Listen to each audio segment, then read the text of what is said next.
Hello and welcome. My name is Daryl Ulosvitz, and let's get to the second episode of the life and suffering of Sir Brante in the times of the fall of the blessed Arknian Empire. So I believe, yep, that's 7 years old. So let's continue.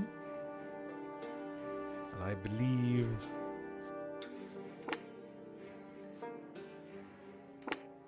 so just to give a quick little overview, in the year 1118 we were born.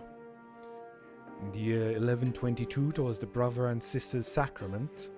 In the year 1123 there was Nathan's birth. In the year 1122 there was Nathan's birth. In the year 1123 we gained the insight. Your experience has an insight when your mother tells you about the ways of the world and the lots of its inhabitants. So this is one event that had shaped our childhood as we were growing up. And then in the year 1124, grandfather had returned. Your grandfather Gregor Brante returned to the family home from the capital.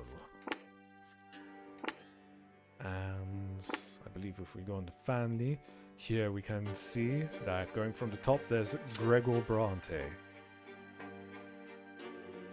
Relations +2 sympathy. Nobleman of the mantle. The head of the Brante family and the nobleman of the mantle. A senior judge at the Anidzote prefecture.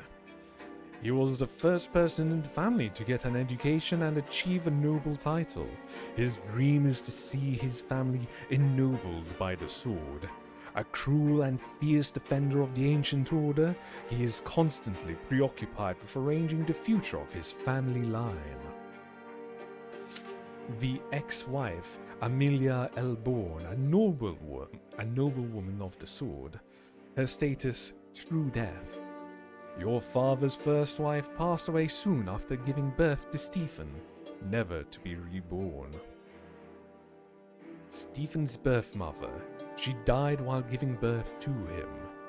She was a noblewoman of the sword and a sister of the Augustine Elborn. A powerful family friend. The match between her and your father was your grandfather's doing. Amelia is said to have been a striking woman with a forceful personality who was proud of her noble origins.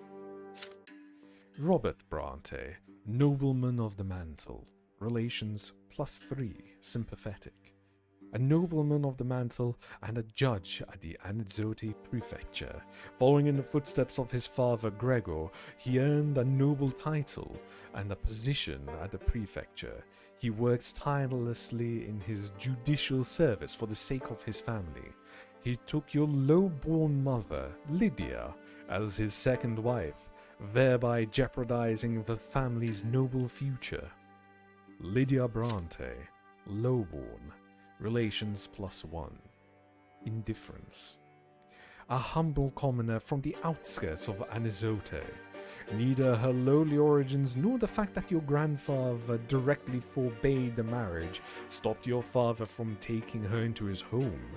She now manages the household and raises Robert's children.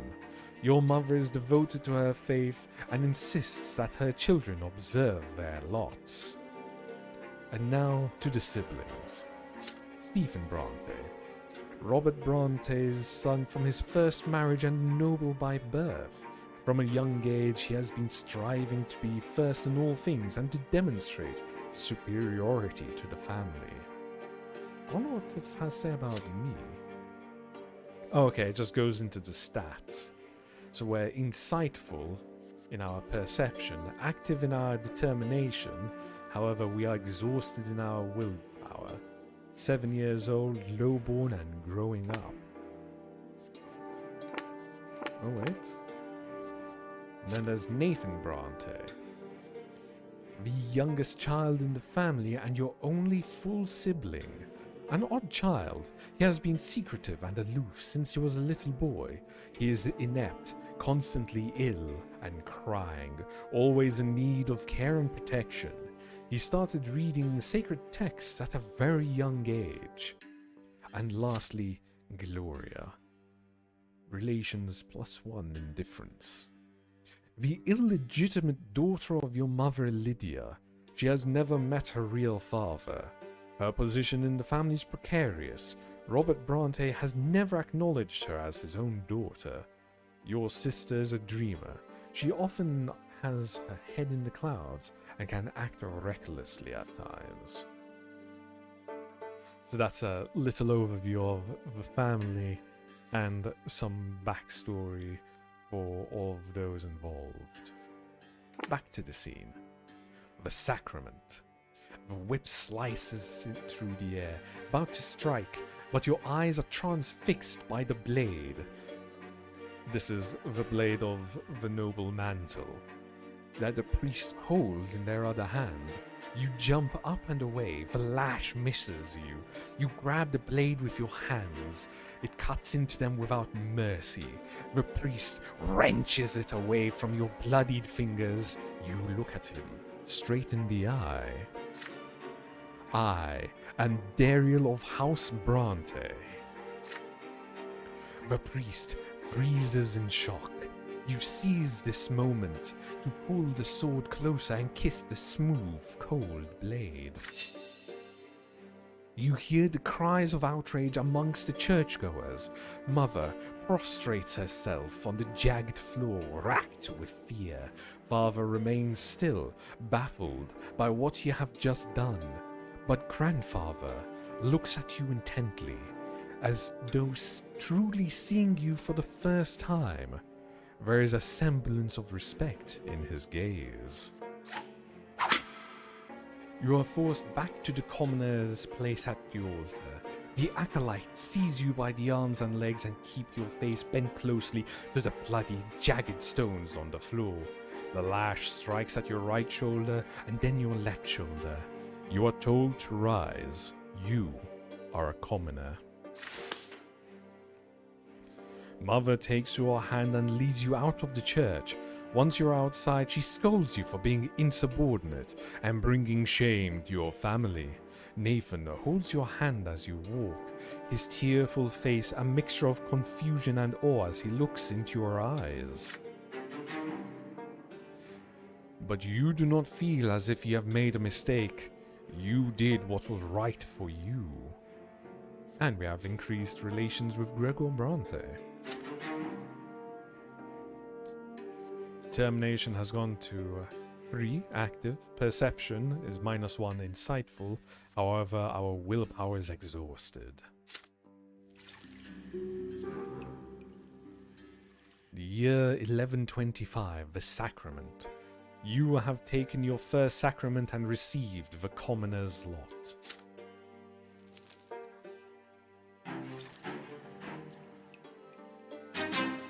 The nobleman's sacrament event has happened. You challenge the sacred order and attempt to seize a noble lot.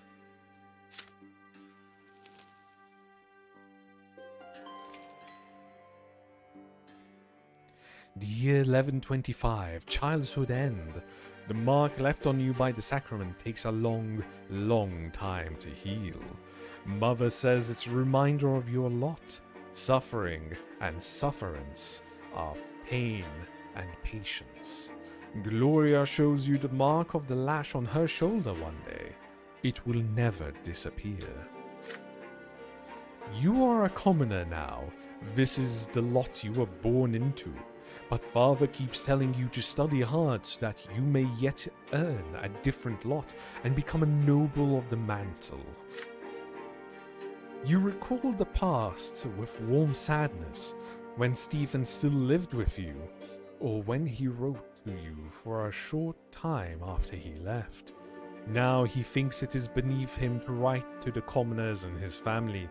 Mother didn't lock herself in her bedroom as often back then. This changed shortly before Nathan was born. But, most importantly, you missed the time before the terrifying figure of your grandfather was constantly looming over you. You learned the true power of the lots only after the head of the family's arrival. In grandfather's eye, no commoner deserves to be treated with kindness. Is it just him, or is it the way of the entire world? The very thought makes you queasy. You are older now, and what's more, you're an elder brother now. You've learned how to care about someone else, how to teach and protect. Soon you are a small boy no longer. As the days pass, play gradually gives way to laborious study. Now your choices will decide your place in the bizarre and ruthless world of adulthood. Your childhood years are over.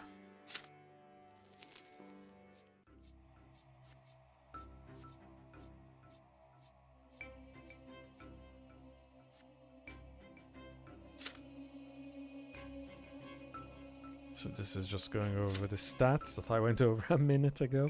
If I knew this was going to happen. But for those of you just tuning in, there's a small description over here I'll read out for you guys. Personal qualities that you have accumulated in childhood. They will convert into adult qualities at the end of Chapter 2, Adolescence. So determination, your perseverance and strength of character, your ability to get your way. It affects your frame of mind and the skills you have when you grow up. So we're close to being resolute. That's interesting.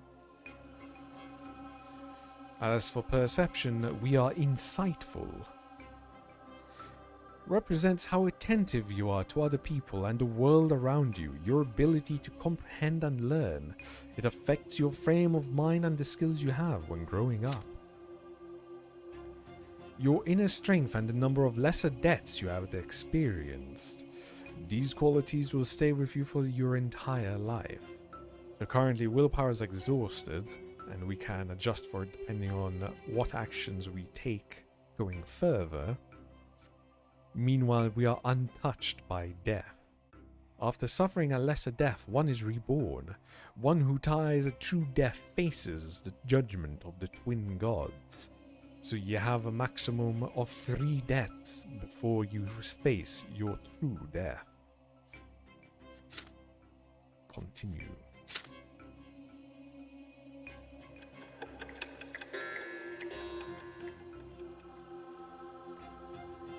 Adolescent, 8 years old.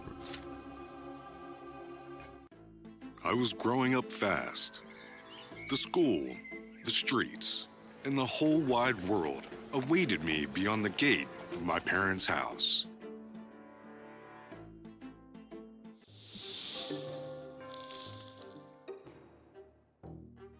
Chapter 2, Adolescence.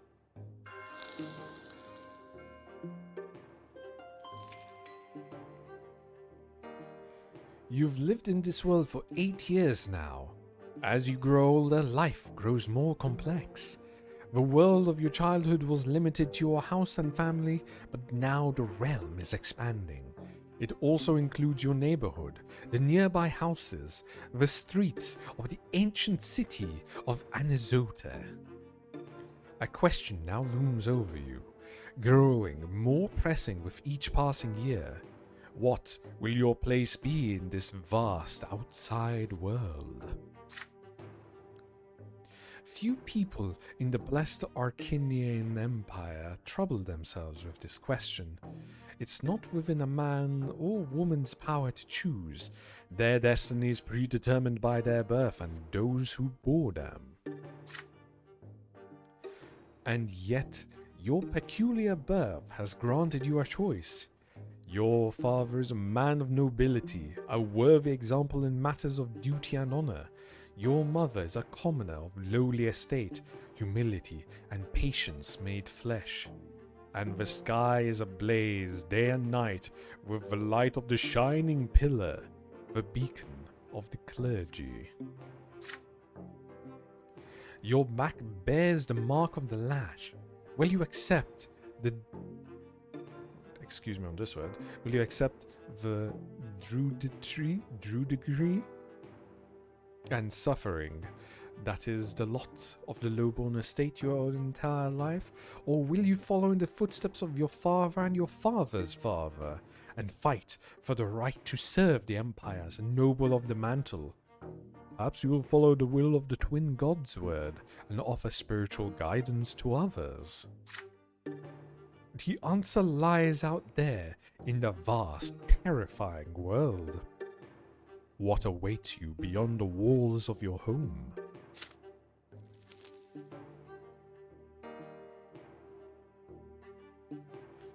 Events that can happen in this chapter to the Brante family. Gloria's secret. You discover the secret society that your sister has joined. Stephen's disgrace. You find out about your elder brother's forbidden love. The blood tide. You join the blood tide of the Brante family. Nathan's admonition. Your younger brother Nathan Brante receives a spiritual admonition from you. Events in the personal life of the hero that can happen in this chapter. Matters of the heart. You experience your first romantic feelings. Revelation of the tree. You experience a revelation by the sacred silver tree. You save a local girl named Sophia from a lesser death. Your personal qualities at this age, they determine which choices you may take. Nobility represents how noble your thoughts and deeds are in your pursuit of honorable ideals of the nobleman. It affects your chances of becoming a noble of the mantle and future skills that are crucial of the noble estate. Noble, so there's unprincipled, honorable, noble, and dignified. Ingenuity represents how quick-witted you are and how skillfully you can manipulate a situation to your own end. It affects your ability to survive without the privilege of nobility and future skills that are crucial for a commoner. So there's slow, bright, enterprising, and inventive. And spirituality. Your aspiration to unlock the mysteries of creation and explore the divine in the mortal world, the people around you and yourself. It affects your ability to become a priest and future skills crucial for the clergy. And then the personality traits that we've already gone over. The relations screen is now available, province, and a map of the empire.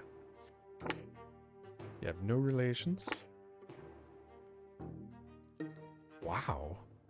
This actually takes over quite a large area. So far, we've just been in Anizote.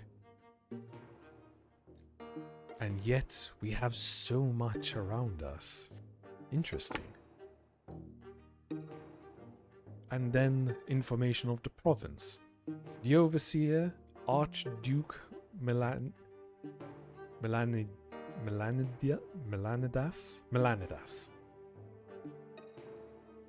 Known for being obstinate and despotic, notorious even among the Arknians. Patriarch, Photis, Patriarch of the Magra province and the founder of the new faith. He was the first to defy the lots established in the teachings of Isateus. He encourages people to find the twin gods within and says that everyone's equal in the twins' eyes. So power's -4. The balance of power.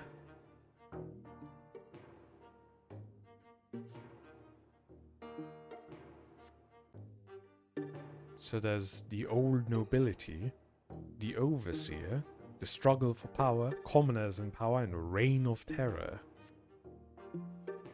There's the church, the prevailing religious school in the province of Magra, determines the doctrines, rites, and traditions practiced by the majority of the population. So currently there's the old faith, However, there's the fall of the new faith, old faith, schism, new faith, and fall of the old faith.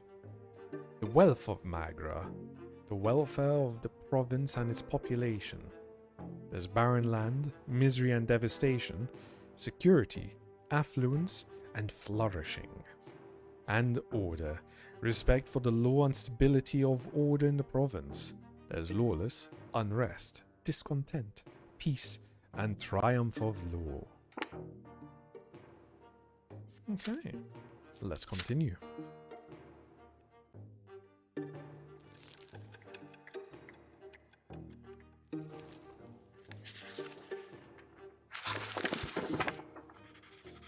The family expects more and more of you as you grow up. The teachers and tutors hired by your father keep you on your toes at all times.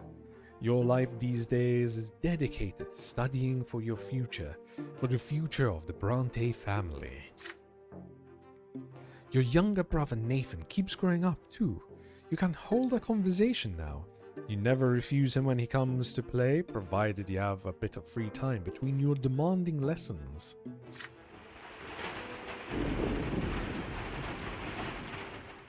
It is a rainy day today. Father and mother have gone to a ball and left Nathan in your care. You lose track of time over the books in the sitting room, and Nathan goes off alone to splash in a creek. Soon you hear his voice begging you to come outside. He's on the porch, sobbing, all covered in dirt. You walk up to him as he continues to bawl. It's all that kid. He pushed me into the ditch and called me names. He said I was a fancy pants too. I said I'd call my brother. He's still there. You have to go punish him, Dariel. Nathan points at a lopsided wooden house further down the street where the poorer artisans live. You see two boys lingering there on the porch. They are clearly both commoners, but far from poor. One of them is almost as tall as Nathan, and he frowns in a funny way, just like him. The other looks older, almost your age, but he's more broad-shouldered and taller. His name is Thomas. You've heard it before. Nathan. There, Dariel, that's him. Nathan points at the younger boy and hides behind your back. Thomas grins and rolls up his sleeves to reveal strong forearms. He must have been helping his father with manual labor for quite some time. Thomas Guerrero. Listen up, rich boys. We don't give a damn about you or your friendship. We don't let nobody call our home a stinking rat hole. Your little brother earned his ditch dive. Maybe next time he'll dress normal and stop picking fights with people who can throw him in the mud. Your hands clench into fists before you react. Nathan called him names first. No wonder they did the same. That's how it goes. But pushing your brother into the ditch is too much. Thomas stands tall and confident. He sees no threat in you. You're about to get ready for a fight when you feel a tug on your sleeve. You turn your head to see Nathan, the one who started the whole mess.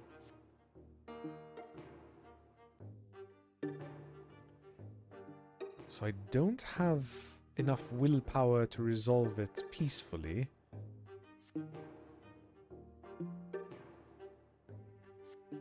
So let's see. So regardless, Thomas comes to like us some more.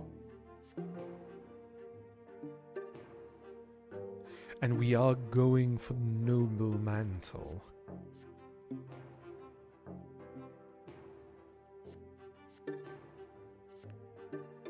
Do we come at Thomas and give him a beating? You simply have to teach that jerk a lesson. Say your brother is to blame. He did call them names first. Or try to resolve the matter peacefully. You do your best to reason with Thomas and avoid a fight.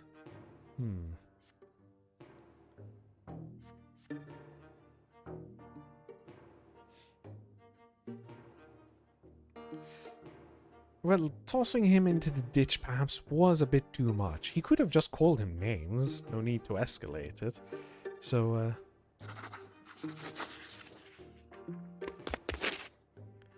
the bold-faced bully is tall and clearly stronger, but nobody talks to you like that. You leap at Thomas and start tearing into him. He jumps backwards, surprised by your assault. It takes a moment to compose himself, but now he is ready. His fist covers your face and then attacks you with a quick jab. It's now your turn to take a step backward. You start trading blows, huffing and puffing with rage. The younger brothers gawk in awe at the sight. Thomas does not resort to fancy moves, dirty tricks, or stupid taunts. He displays nothing but skill earned in many a street fight, and his heavy fists aim for your head. You keep dodging him again and again, trying to reach him. He takes a couple of glancing blows, but he easily shakes them off. What a bruiser! You start swinging your fists with greater and greater fury. Your heart is pounding like a hammer. You see nothing but a foe in front of you. How much longer will it take? You're worn out. Your breath grows ragged. Your muscles grow heavy. But there is no way you can give up now. Nathan is watching you. Desperate and out of options, you swing and punch Thomas square in the nose, then immediately let his fist smack you in the temple. The blow rings through your head like a bell and blinds you for a moment. The world swims before your eyes. You clutch at your head, trying to get your bearings. Thomas is standing in front of you, blood dripping from his nose. You no longer want to fight it out, and it seems your opponent would rather let it end too. But you keep standing there, eyeing each other angrily. Then, suddenly, you hear an angry shout right next to you. An enraged man in a craftsman's apron is shaking his fist. Thomas's face contorts in terror right away. "It's my father! Run!" The punishment for fighting is flogging, and the mere prospect of that makes you run like the wind. Thomas sprints in front of you. You dash across rotten wood planks of the back alley, up and over a lopsided fence, across a giant puddle in one leap, and then forward into the tall grass. You hide there and stay quiet. You hear no sound of pursuit. You exchange a glance with Thomas and start laughing. His laughter is loud and infectious, but soon he cuts it short and grows sadder. I'll get flogged anyways. My dad's always quick to give me a beating, and then he'll start nagging me about lots and prayers for days like he always does. Why do I always get myself mixed up in this stuff? But fighting's the only way to prove you're worth anything, right? The adults didn't see you fighting, you tell him. So all you have to do now is convince him you weren't. Nosebleeds happen, right? Mother gets nosebleeds all the time. Well, we could try it. Let's hope our little brothers don't tell on us. I'll talk to mine. There's a scratch on your head. Don't let them see it. Good thing I didn't hit your face. There. Good as new. You assure him that Nathan will never tell, and in return you make sure that he behaves himself so he won't get tossed into a ditch again. With that, you shake hands with Thomas. His handshake is as strong as you would expect based on his fists. You make your way out of the tall grass. You need to leave before Thomas's father goes to your family and complains about you breaking your lot. You come to a realization on the way back. You had no idea the place where you were hiding even existed. And it wasn't too far from home. Thomas smiles in excitement when he hears this. Oh, I know lots of places like that.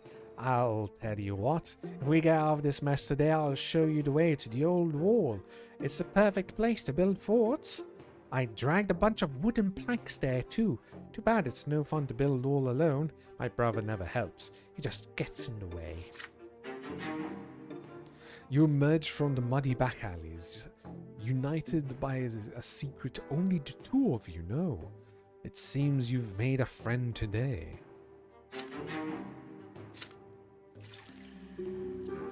You have made a friend, a boy named Thomas.